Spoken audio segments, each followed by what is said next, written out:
So quite a few questions here. So what we'll do... You can't hear. Is that better? Is it better if I'm looking up? Right, that one, I think. So I think I'll just start at the top and I'll share some out. So there are a few questions that I've grouped together here that are basically along the lines of one member of the family having lupus and what are the implications for other members of the family, or that a member of the family has got another systemic inflammatory disease, and does that mean that lupus is more likely or other inflammatory diseases are more likely. So I'm going to deal with those all together. We know from the studies of genetic risk in lupus that there are around 200 different loci that make people more susceptible to getting lupus. So these are gene loci, or types of genes that we all have. And just like some people have fair hair, some people have black hair, there are lots of different variations of those genes around, and a lot of them are normal variations. Some of them are abnormal variations, but some of them will correlate with making your immune response more aggressive or less aggressive. If you remember that diagram that I showed you about the sort of stages in the immune response and what can go wrong with it, those genes govern those processes. And so, although people don't inherit lupus in the way that, for example, we think of people inheriting cystic fibrosis, there is a bit more of a risk in first-degree family members, in close family members. There's a higher risk of some kind of autoimmune problem, although often it's something that's quite different from what the other family member had. And just because one family member's had a severe problem doesn't mean that other family members will. Often other family members have got a very mild form because the genes get shuffled with every generation. And as you all know, from your own families, brothers and sisters are very, very different from each other in their characteristics. They're not all the same, are they? So although there is a higher risk than an average person on the street, it's not that much higher. So let me see what I've got here. Shall I give you a couple to...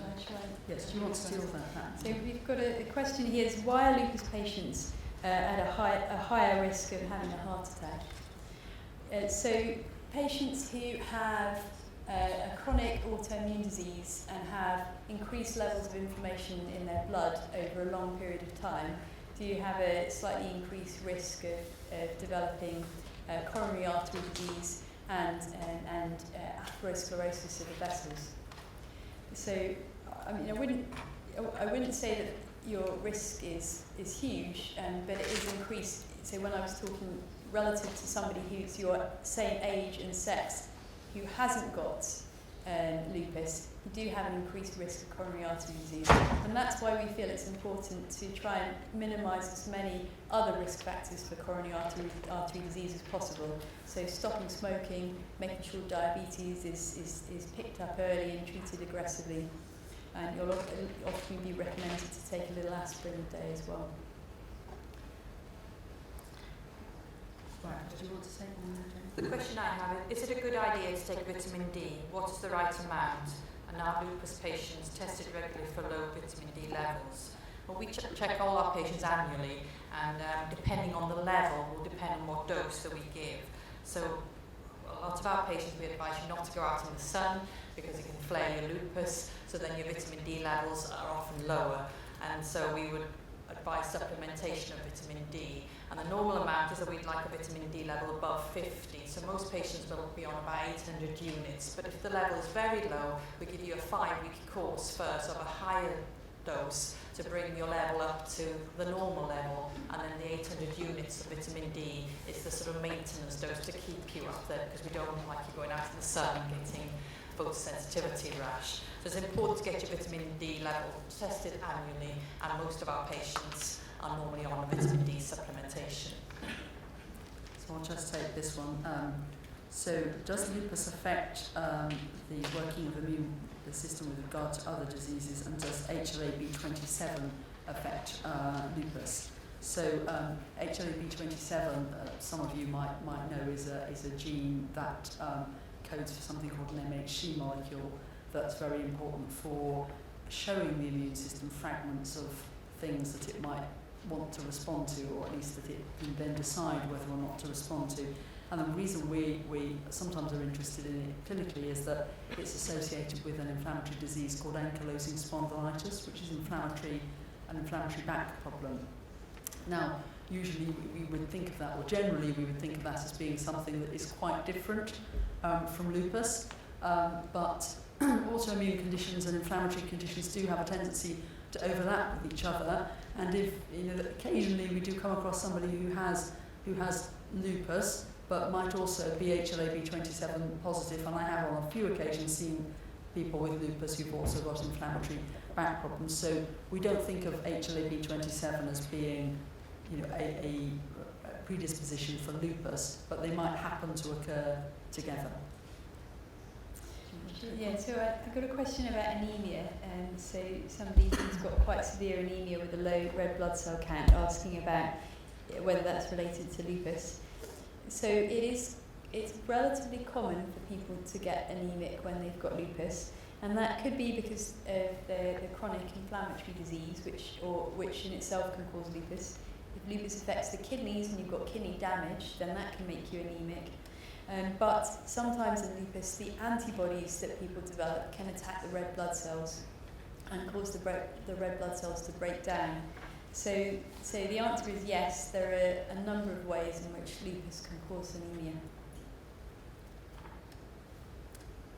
So I've got one here. If my lupus is in remission, why do I still feel so unwell, and why am I in so much pain? That's an excellent question. I can't answer this specifically for this individual because I don't know all your characteristics. I mean, firstly, it might be that there is a bit of grumbling activity, and it might be in your joints. So you might be in remission with respect to kidney disease or whichever main part of you was being monitored, but there might be a bit of grumbling problems in your musculoskeletal system. It might also be that you've become deconditioned because you've been so unwell, because for most of us, if we go to bed with flu for 2 or 3 days and then get up, we don't feel great, and it takes a while to get reconditioned again. And then you've heard the term fibromyalgia a couple of times at least today, that sometimes when people have been very unwell and sometimes very stressed or have a range of things can make fibromyalgia a bit more likely, but certainly having had inflammatory problems can make it more likely, then you have a lot of pain in many areas of the musculoskeletal system, often with completely normal blood tests and no evidence for inflammatory disease. And it's an area that requires a lot more research to understand, but it is clearly a very important entity and sometimes can respond to a completely different type of treatment. So I think when you next go to your clinic, that needs to be top of your list. If you remember, I said put your top 3 issues down when you go into the clinic. What is this pain and feeling of malaise? Is it actually my lupus still being a bit active, or have I got fibromyalgia, or is there some other reason for it? So I can't answer this specifically, but that's just some generic comments on why that might be. And the last thing to say is that when your immune system doesn't quite work the way it's supposed to with lupus, and sometimes it just there is a limit to what we can do to make that immune system work exactly the way it should. We cannot always put it back so that it actually works like you all want it to. So with the best will in the world, sometimes there are some symptoms left, and obviously we're always keen to try to find ways that we can or you can reduce those as much as possible. But I would have that conversation, put that top of your list when you go to clinic next. Jen, do you want to? My question is, working under fluorescent lighting, how bad is it for my skin and my eyes? I've just come back from the 10th European meeting, and there was a lot of talks on UV rays causing skin problems and using factor 50. There wasn't any research on ultraviolet lighting, but we've had a dermatologist work with us a couple of years ago, and it's known that some UV lighting does give off UV rays. So the thing that they would suggest is that you don't work right under the UV lighting, the fluorescent lighting. Some of the tubes in there can be changed so that they don't give off so much UV rays. And then there's a booklet that Lupus UK have done as well about how your work environment can be discussed, changing your work environment to make it more suitable for your needs. So so I recommend you getting on that, downloading that as well to see if you can discuss with your managers about your working environment. Because some patients do come in, and if they've been working under the lights, then their skin flare up and they become red. That's the actual experience line people are reporting in. So use factor 50 if you can. It's often practical to wear a hat in work, but if you can, avoid getting the light on you or move where you're working so you're not deliberately under the fluorescent lighting requirements. I'm just going to take a couple here. There's one which is not easy to answer. Why are there no rheumatology appointments at Addenbrooke's at the moment? I would like to know, as my GP was not aware and referred me, and would it be better to go to Hinxton? There are rheumatology appointments. I guess the problem is there are probably more people trying to get into the appointments than gaps, and so that I'm constantly being asked every week whether I can fit extra people in. And those of you who come to our clinics know that does happen, and the clinics get pushed back sometimes and even more delayed. But we do our best to fit people to slots, and we do our best to create more slots, and having Jane, is wonderful because that does increase our capacity, but it still is not enough. You can also be referred to Hinxton. I mean, there are similar problems there, so there aren't lots of new appointments in the next couple of weeks there either. If you've got significant problems with your lupus in terms of, for example, kidney involvement or lung involvement, it's probably better to go to Addenbrooke's, but otherwise either would be fine. The NHS is struggling a little bit to get the right number of appointments for the right number of people. I think we're all aware of that, unfortunately. I'm just going to deal with another one here, which I can't say an awful lot about, but the question about whether there are more homeopathic treatments. Obviously, I am a sort of a medical doctor who practices evidence base that's built on a foundation of scientific studies, so I'm not the right person to ask about homeopathic treatment. But at the end it says treatment with no side effects. The one treatment I can certainly recommend with no side effects is exercise. So that's not homeopathic, but it's certainly effective. And I do think that a lot of the alternative therapies have a success, which is probably a lot to do with the fact that when you go to those practitioners, you have time, and they have time to listen. And they have time to listen to your individual situation and engage with you on that. And that is a huge problem for the NHS. Is the one thing we never have enough of is time. And so I can't comment on the homeopathic remedies per se, but I think I would just make another plug for Tai Chi or Pilates or that sort of thing, which certainly is a win-win situation. Pass over to you, Lisa. So a couple of questions here. So one question is about drug-induced lupus. And so if you've had drug-induced lupus, how do we know if the medication can be stopped and the lupus has gone away, having withdrawn the drug that was thought to be causing it? I think with lupus in general, it can go into remission. And so what we would usually do in the clinic is we look at blood tests, we look at urine tests, and we talk to you about your symptoms, and we make an assessment of how active we think the lupus is. And if we think the lupus is in remission, then we will try and chip away at your treatment and gradually reduce the treatment to as little as we can to try and get this balance between keeping the disease under control and side effects of the medication. So the only way we can find out if the medication can be stopped is to slowly try and stop it and see what happens. And also this question is about kidney problems possibly related to naproxen. So non-steroidal anti-inflammatory drugs like naproxen, Voltarol, diclofenac, they can damage the kidneys if taken regularly over a period of time. And if you take these non-steroidal drugs regularly, then you should have your kidneys checked at least once a year with a blood test and a urine check to make sure that they're not causing damage to the kidneys. Because if they are damaging the kidneys, then often that damage can't be reversed just by stopping them. So I know a lot of people take non-steroids for joint pain. They're very useful drugs. You do have to be aware that they can cause trouble with the kidneys, and that does need to be monitored if you're taking them regularly. If you're having a tablet a week, that's probably okay, but if you're taking them every day, you do need to be monitored. I've also got treatment about, a question about, well, sort of two questions in one. So one is about scoring systems, like the SLEDI and Salinas, the scoring systems that I mentioned, and the fact that they don't include fatigue scores. And that is true. Fatigue scoring is a difficult thing to measure. What most of the trials do now is they measure quality of life, the buzzword is patient-reported outcome. So that's a measure of quality of life.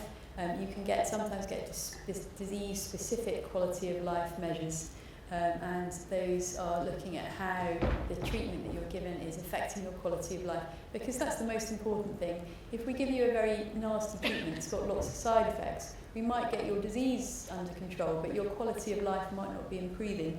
So the regulators and the people who are funding trials are more and more interested in these patient-reported outcomes so that we can assess the impact of the drugs on quality of life.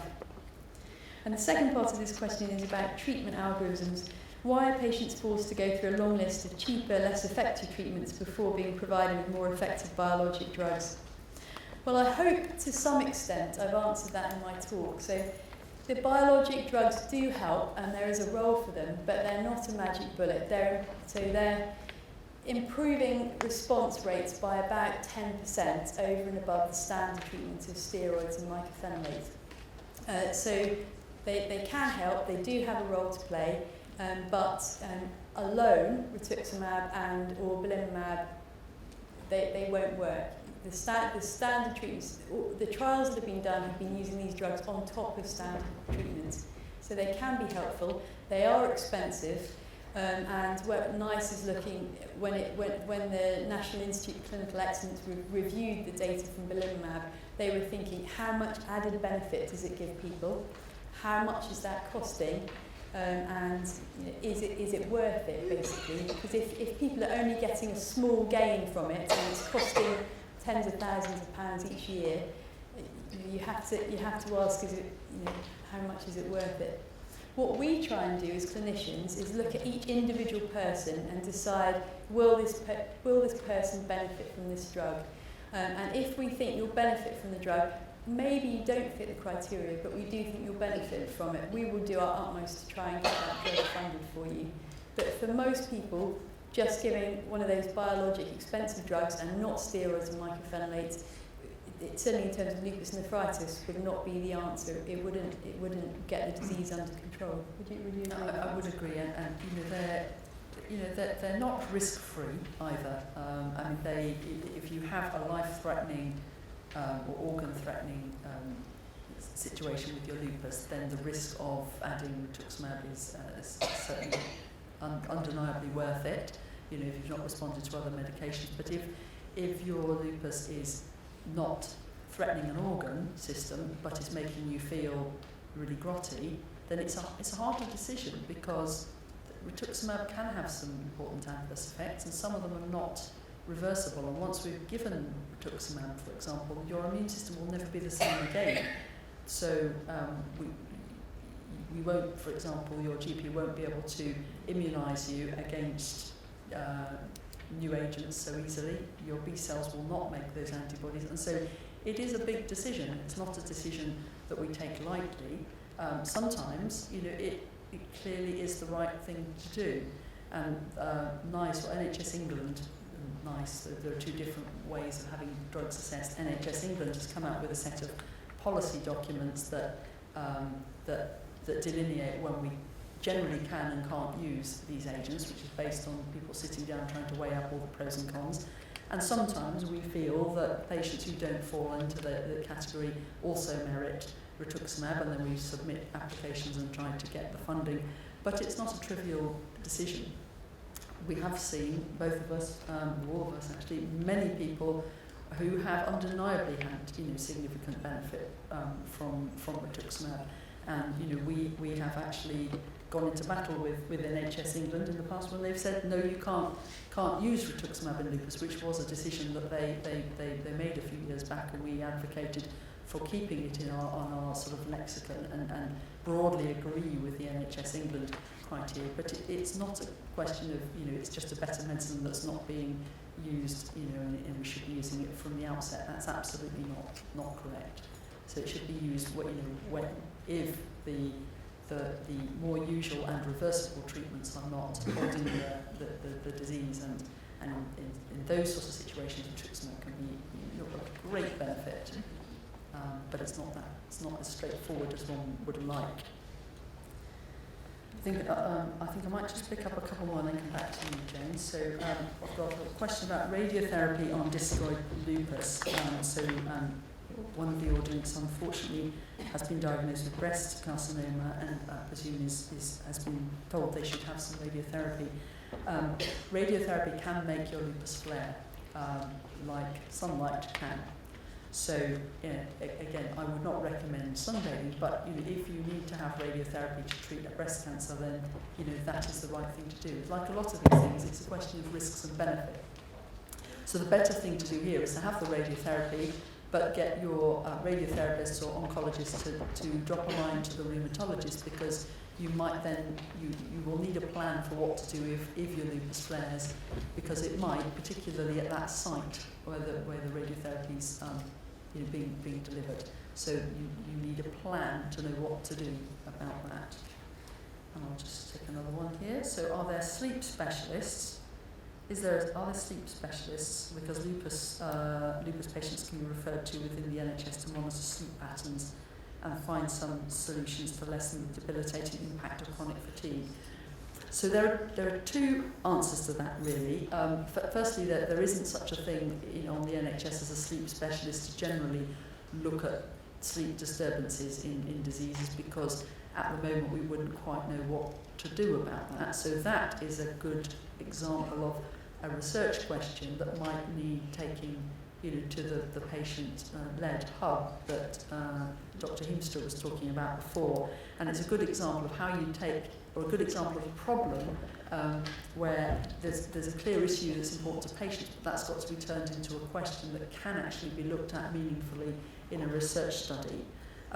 However, there are certain circumstances like obstructive sleep apnea. We were all having a chuckle about the sort of snoring husbands earlier, weren't we? Wives snore as well sometimes. So if people snore a lot and close off their airways and their oxygen drops through the night, then that can be a reason for referring people to sleep studies that are specifically looking at that problem, and that is something that we do, and I'm sure all lupus units would do. So on the NHS, you see, treatments will be, and services will be provided where there's a definite treatment that can be given to help the problem get better.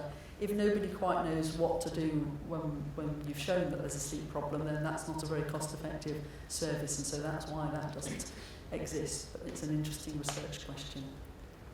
Jane, can I hand over to you for a minute? My question is about fatigue. I want to exercise, but I'm very limited by joint pain and chest pain and costochondritis.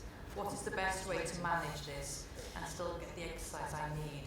I think Dr. Jordan covered it. It's to start very gently and to start with something that you actually enjoy doing, like swimming or gentle walking, and just start with only 5 minutes every day, and keep a diary so that you might think, well, before you could exercise and swim 30 lengths, but just go to the pool and do 2 lengths, or even walk the lengths and come out and build up every week so that you're actually increasing your exercise plan, because the more you do, the easier it will become. And it's finding something you enjoy or something that you can do with other people so they can give you moral support. Tai Chi is very good for some people, but it's not for everybody. But there's DVDs and things that you can download or go to classes so you get good tuition on how to do it properly. But even if you go to these classes, I advise you to speak to the instructor first and say that you'll only do the first movement, sit out for the second, and gently build up, so that you're not sort of flat the next day and feeling tired and despondent because you can't keep up. So just write your plan before and know what you're going to do. And even if you feel like doing more, don't do any more. Just keep to your plan and do it gently and build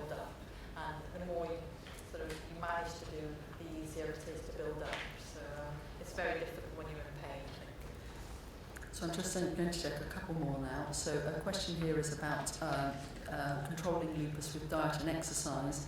And one of you has written that you're having some success at the moment controlling your symptoms with diet and exercise, and you've excluded gluten, sugar, processed foods, caffeine and alcohol, and you're taking turmeric supplements, which is a heroic effort by the sound of it, and you've been almost symptom-free for 7 months, which is fantastic.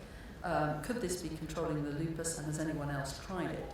That's a very interesting set of questions. The exercise, certainly, as we presented, there is evidence for exercise decreasing pain and having anti-inflammatory properties. It's one of the many reasons why we keep promoting Tai Chi, swimming, walking, Pilates, and all those sorts of approaches, because there is a very real incremental benefit you'll get, and a reduced risk of cardiovascular disease, and a reduced risk of fractures. So it's a win-win-win situation. The downside, of course, you've got to actually do the exercise and keep doing it all the time, which is a challenge for all of us, isn't it? The dietary changes you made are less easy to answer. If one studies a large sample of people, it's very difficult often to show the benefit of the sort of dietary interventions that you've talked about, except, of course, you've mentioned excluding gluten. Some people have a disease called celiac disease, which isn't an autoimmune disease. It's an immune response to gluten in wheat, but it's an example, again, of the immune response getting the balance wrong and behaving badly and making a wrong choice. So certainly if you have celiac disease, removing gluten from the diet can benefit you. I've had many individual patients also tell me that removing gluten from the diet helps them. And I think bread is often quite difficult to digest, and a lot of people find they feel a bit better without bread than with it. But I think the honest answer is that we don't know for sure, but I suspect that individual patients get benefit from certain dietary changes. We are very complicated in terms of our gut. Not only are we all genetically different, but we all have a different microbial flora. The bacteria in our gut, we've got 10 to the 12, I think, bacteria in our large intestine, and we'll all have different mixes, different cultures of little friends living with us, and they all digest things in different ways. And so actually, how our systems handle foodstuffs is very individual. And what I would say to you is give it a try, but I would caution you against spending a lot of money on unusual diets, because that's probably just going to make you poorer. Try sort of variants of normal healthy diet, and but try a little bit more fibre or a little bit less fibre, because depending on how your gut is working and how your little friends are working, you might find one or other of those approaches work for you. But because everybody's different, that's quite challenging to demonstrate in a clinical trial. So that's that one, and then this one is a question on demographics and diagnosis. So looking around the room today, it appears that we have a very Caucasian audience, but epidemiological research suggests that it's mainly Asians who get lupus. And so I think the question is, why is that? That there is a different incidence of lupus in different ethnic groups, and individuals whose ancestors come from the African continent or the Asian subcontinent are at a higher risk than white Caucasians. Obviously, in Cambridge we have more of a white Caucasian population than people from Asian and African ancestry, but actually we have quite a mixture, and certainly a lot of our patients are belong to different ancestral ethnic groups. So I don't have a scientific answer for why we've got a particular ethnic mix in the audience today. I think you probably can guess at that as well as me. Then there's a second part of the question here, which some researchers question whether we are all overdiagnosed or labelled as having lupus, when in fact we might have a different unrecognised disease and the biomarkers are too general. That is a huge problem, and you're right in many ways that is a very difficult issue.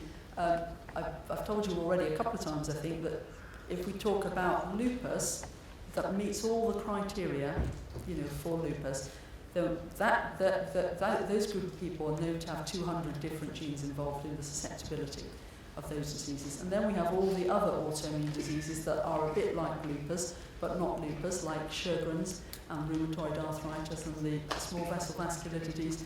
And a lot of them will share those same susceptibility genes. There'll be some same, some different.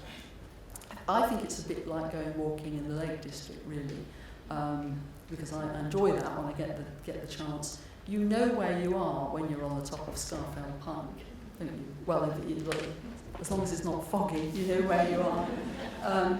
But when you're sort of 2/3 the way up or 2/3 the way down and on the way to Scarfell, it's a bit harder to say, well, am I still on Scarfell Pike or am I on Scarfell? And does it matter? It's a difficult one, but it's very much like that.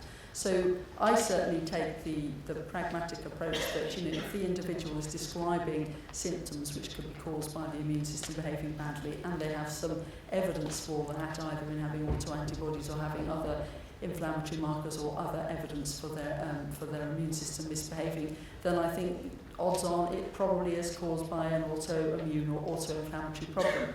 If they actually fulfill diagnostic criteria for lupus, then we can call it lupus. If they fulfill the classification criteria for Sjögren's, we can call it Sjögren's. Sometimes they will fulfill both. Sometimes they will fulfill neither, in which case we have to resort to lupus-related syndrome or undifferentiated connective tissue disease. But it's just really a question of, am I on Scarfell Pike or am I on Scarfell? Does that make sense? So a couple of questions here. So somebody's asking about magnesium tablets and can they help fatigue and sleep problems associated with lupus. Magnesium isn't very well absorbed from the gut. So if you take too much in the way of magnesium supplements, it'll just give you diarrhea. So I wouldn't recommend too much magnesium orally. In fact, it's used as a laxative. But I think it comes back to Francis's point. It's important to have a healthy, balanced diet. And back to Jane's point about vitamin D, which is very important to make sure you've got enough vitamin D in the blood. So healthy, balanced diet and vitamin D levels checked, I would say, in terms of supplements. And then the last question for me, I think, is how can the medical profession raise awareness of the difficulties of living with an illness that comes and goes?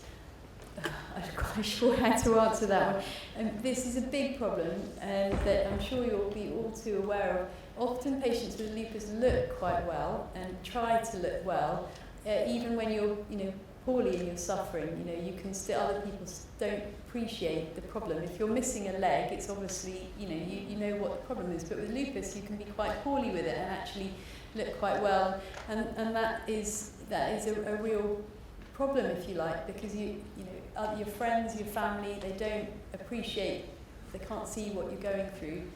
And I think we're trying to raise awareness coming to things like this. And I think the other thing that's important is coming back to what I was saying about the clinical trials that are going on, and quality of life and how people feel is playing a much more important role in the way that trials are being set up. And I think things like the patient-led hub are really important, because I think this all boils down to research being driven by patients and what matters to patients rather than what doctors think is important. But we'll try and help as much as possible. But I think you're all raising awareness just by coming today. Like the biologics registry, we collect data on people who are on rituximab, but they're sending questionnaires out to the patient, because what is really important is what the patient feels on this treatment as well. And in the research studies, they didn't do that so well. So I think it'll be interesting from the registries to actually get the patient's feedback correlating with what the doctors think you're doing on these treatments as well. It will raise awareness as well.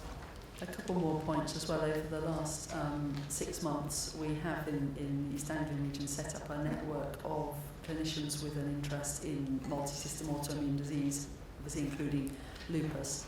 It's called NRAD, so Eastern Network for Rare Autoimmune Disease, and this is partly to sort of band together to advocate for use of drugs that obviously would be helpful, but also to promote learning, promote training of junior doctors, and also to promote research. And also several of us do teaching sessions for GP trainees, how to recognise the different inflammatory disorders, so trying to raise awareness there. But it's a constant, it's like a hamster on a wheel, isn't it? However fast you run, you're not going to make everybody aware of it, but these are the sort of strategies we're trying to use. I've got a couple more here. You've got one more. Do you want to go, and then I'll just... I get shaky and shivery with a flare. It takes longer to get better. I think the first question to do is to take your temperature to make sure that you've got a temperature. Sometimes with lupus you can get a temperature, but if you measure your temperature again, it will come down. And the question you want to know is, have I got an infection or is this a flare? And I think having a thermometer is very handy to help sort of make that sort of decision for you. It takes longer to get better. Patients often feel that when family members had an illness, they will take a couple of weeks longer to get over things, and I think that is well known with lupus. It's the way the immune system switches off at the end, so you are right, you might take longer to get over things, so be kinder to yourself. And that's an example of what I showed you as well, with sometimes parts of the immune system oversensing, overreacting, and just not calming down as well as they should do. So any or all of those things can go wrong. I've got a question here about Silver Shield cream. I must admit, I've not used Silver Shield cream, so I don't know. The question is, can it be used on my feet? I think you're going to have to go back to your GP or your rheumatologist to ask them about that. Probably the fact that it's got silver in it suggests it's an antibacterial cream, in which case it probably would be fine on those areas if you think there's infection, but silver-based creams are usually antibacterial, so you would only really want to use it in that context. And the last one, I think, is a question about hydroxychloroquine. And what's the risk of eye damage with hydroxychloroquine, and what should be done about that? And that's a really important question, because we use hydroxychloroquine a lot. We use it a lot because it's far and away the safest of the drugs that we have overall, although the fact that it could affect people's vision is clearly very important. The risk is actually very low. Now, it's difficult to put an exact figure on that, but it's very, very, very low risk in the first 5 to 7 years, and then it's about 1% after that, but also it's dose related, so if you have more of it, the risk is a bit higher, and that's why often you might find, certainly I know I've had some conversations with people where we'll reduce it to 200 milligrams once a day instead of twice a day if things are relatively quiet. Now, what you can do about it, what we recommend at the moment is that you have an eye test at the opticians once a year, and you can also use something called an Amsler chart, which you can download from the internet, which is a grid basically, and you cover one eye, and you cover the other eye, and you look to see if any of the lines in the middle of your vision have gone wiggly. So that's a way of screening your eyes. And of course, all of us who are over 21 know that vision changes as the years go by. Sadly, that's just a normal sort of process, and that does not mean you've got hydroxychloroquine toxicity. But if you have the eye test done once a year, the optician will nearly always be able to tell you that any change in your vision is likely to just relate to normal processes rather than hydroxychloroquine. That doesn't cover every eventuality, but generally that's the sort of advice that we give out at the moment. We might need to look at this again, because I know there's a lot of data gathering that's going on about hydroxychloroquine and eye toxicity, and there is some new guidance sort of coming through, which we might need to take a look at, and so you might find you're getting some different guidance in the next couple of years, but that's what I would suggest you do at this point in time. That's it. Thank you very much, everybody.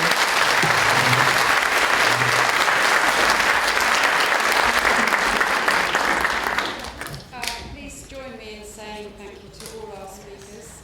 Dr. Jordan, who's one, Dr. Hinxton is also one, Dr. Hall and Dr. Willcocks, and special thanks to our own lovely lupus nurse, Jane Hollis.